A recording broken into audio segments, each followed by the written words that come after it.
देखिए, ब्रिटिश भारत में जब अ, प्रशासनिक गठन किया जा रहा था, तो उसी समय की हम बात करेंगे यहाँ पर। जब हम ब्रिटिश भारत में बात कर रहे हैं,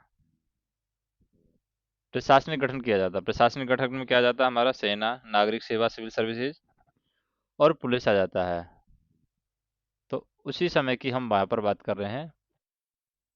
कोई ना, इसको हम थोड़ा सा मोटिवेट कर देते हैं इसको, क्योंकि ये बैटरी इसकी लो हो गई है। तो I will try my best to increase this brightness here. So I think that is not good. So is it okay? So is it okay? I think it is not okay. It's not okay. Now it's okay. Maybe it's okay. तो ये British Bharat में प्रशासन, क्या कर रहे थे हम, British Bharat में प्रशासनिक गठन। तो यहाँ पर हम लिख देते हैं प्रशासनिक गठन। अब किस तरीके से ब्रिटिश भारत में प्रशासनिक गठन किया जा रहा है, इसके बारे में हम बात कर रहे हैं। तो देखिए, भारत में ब्रिटिश राज के दूसरे महत्वपूर्ण स्तंभ के रूप में सेना थी। उसने तीन महत्वपूर्ण कार्य किए हैं। वह भारतीय शक्तियों को जीतने के लिए औजार बनी। उसने विदेशी प्रतिद्वंदियों से भारत में ब्रिटिश साम्राज्य की रक्षा की और सदा वर्तमान आंतरिक विद्रोह के खतरे से ब्रिटिश प्रभुसत्ता को बचाए रखा। एशिया और अफ्रीका में ब्रिटिश साम्राज्य की रक्षा का यही प्रमुख हथियार था। तो हम बात कर रहे हैं सेना की, कि ब्रिटिश भारत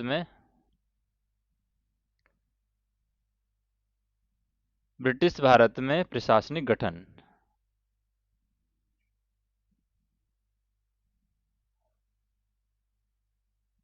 ठीक है।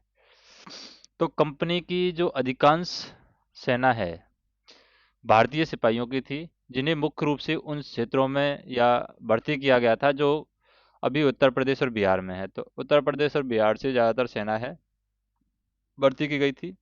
उदाहरण के लिए 1857 में कंपनी की फौज में 3,11,000 सैनिक थे, जिसमें से 2,65,900 भारतीय थे, मगर उनके अफसर निश्चित रूप से कार्नवालिस के ज़माने में केवल अंग्रेज होते थे। फिर 1856 में आ जाते हैं। 1856 में क्या होता है, 1856 में सेना में केवल 3 ऐसे भारतीय थे जिनको 300 रुपये प्रति माह वेतन मिलता था, और सबसे ऊंचा भारतीय अफसर एक सूबेदार था। बड़ी संख्या में भारतीय सैनिकों को काम पर लगाना पड़ता था, क्योंकि ब्रिटिश सैनिक अपेक्षाकृत अधिक खर्चीले होते थे। इसके अलावा ब्रिटेन की जनसंख्या इतनी कम थी कि वह शायद भारत को जीतने के लिए बड़ी संख्या में सैनिक नहीं दे सकती थी। संतुलन के लिए फौज के सारे अफसर है अंग्रेज रखे जाते थे, और भारतीय सैनिकों को नियंत्रण में रखने के लिए ब्रिटिश सैनिकों को एक निश्चित संख्या में रखा जाता था। अब इस पर बड़ा अचरज होता है कि मुट्ठी भर विदेशी ऐसी फौज के जरिए भारत को जीतने और नियंत्रित करने में सफल हो सके जिसमें भारतीयों का ही बहुमत था। तो ऐसे दो कारणों से संभव हुआ है। एक तो उस समय देश में आधुनिक राष्ट्रीयता का अभाव था।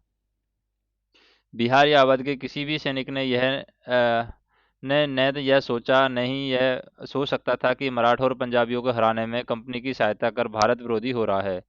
दूसरी ओर भारतीय सैनिक की यह बड़ी पुरानी परंपरा रही है कि वह जिनसे वेतन पाए उनका निष्ठापूर्वक सेवा करते हैं। इसे आमतौर पर नमक हलाली कहा जाता था। दूसरे शब्दों में भारतीय सैनिक भाई का एक बढ़िया सिपाही था, जो भी भाड़े का था। भारतीय सैनिक है, यहाँ पर बताया जाता है कि भाड़े का एक बढ़िया सिपाही था। कंपनी एक अच्छी वेतनदाता थी। उसने अपने सैनिकों को नियमित रूप से और अच्छा वेतन दिया। यह एक ऐसी चीज थी जो भारतीय शासक और सरदार उस समय नहीं कर पा रहे थे। फिर हम बात करते हैं पुलिस की, कि किस तरीके से पुलिस उस समय काम कर रही थी। ठीक है। तो देखिए, ब्रिटिश पुलिस, जो पुलिस ब्रिटिश शासन का तीसरा स्तंभ बताया गया है यहाँ पर, इसका सृजन करने वाला भी कार्नवालिस ही था। उसने जमींदारों को पुलिस कार्यों से मुक्त कर दिया था और कानून और व्यवस्था बनाए रखने के लिए एक निश्चित पुलिस दल की यहाँ पर स्थापना की थी। इसके लिए उसने थानों की पुरानी जो भारतीय व्यवस्था है उसको आधुनिक बनाया। और दिलचस्प बात यह है कि पुलिस व्यवस्था के मामले में भारत ब्रिटेन से आगे हो गया था। उस समय तक ब्रिटेन में पुलिस व्यवस्था विकसित नहीं हुई थी। कॉर्नवालिस ने थानों की व्यवस्था स्थापित की। हर थाने का प्रधान दरोगा था, जो भारतीय होता था। बाद में पुलिस के जिला जो सुप्रिटेंडेंट अधीक्षक का पद है वो बनाया गया था।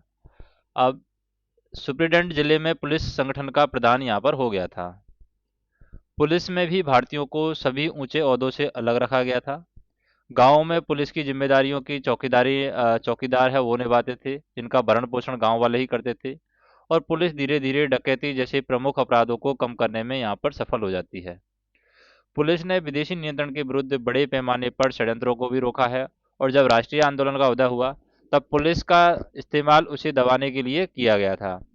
लोगों के साथ व्यवहार में भारतीय पुलिस ने असहानुभूतिपूर्ण रुख अपनाया है। और संसद की एक समिति ने, जो कि 1813 की अपनी एक रिपोर्ट में बताया गया है कि पुलिस ने शांति प्रिय निवासियों को उसी तरह लूटा मारा है जैसे डकैत करते थे, जबकि डकैतों को दबाने के लिए उनका आयोजन किया गया था।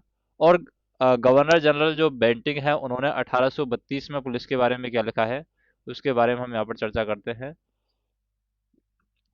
यहाँ तक पुलिस का सवाल है, वह जनता का रक्षक होने की स्थिति से कोसों दूर है। इस संबंध में जनता की भावना को बिना कुछ तथ्य का सहारा लिए मैं अच्छी तरह नहीं रख सकता। हाल ही के एक रेगुलेशन से बढ़कर कुछ भी अधिक लोकप्रिय नहीं हो सकता है।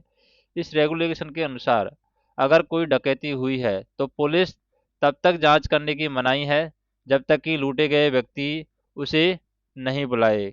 कहने का मतलब है कि गडरिया भेड़ से बड़ा बुक्कड़ हिंसक पशु यहाँ पर बताया गया है। फिर आता है न्यायिक संगठन उस समय किस तरीके से था। ब्रिटिश भारत में न्यायिक संगठन, न्याय की व्यवस्था किस तरीके से यहाँ पर की गई थी, उसके बारे में हम बात करते हैं।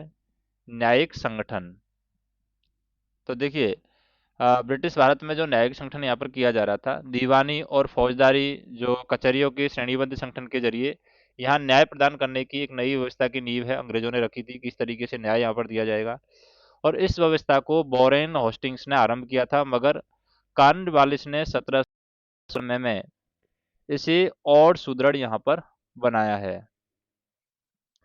और हर जिले में एक दीवानी अदालत यहाँ पर कायम की गई।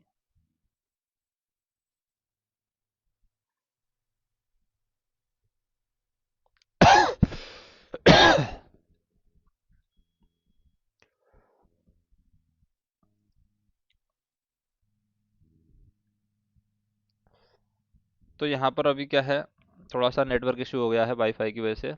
तो बाकी चीज़ें हैं हम नेक्स्ट वीडियो में सुनेंगे। न्यायिक जो संगठन है उसको हम कंप्लीट नेक्स्ट वीडियो में सुनेंगे। नेक्स्ट ऑडियो सीरीज हम इसकी जनरेट करेंगे, तो उसके अंदर हम इसको सुनेंगे।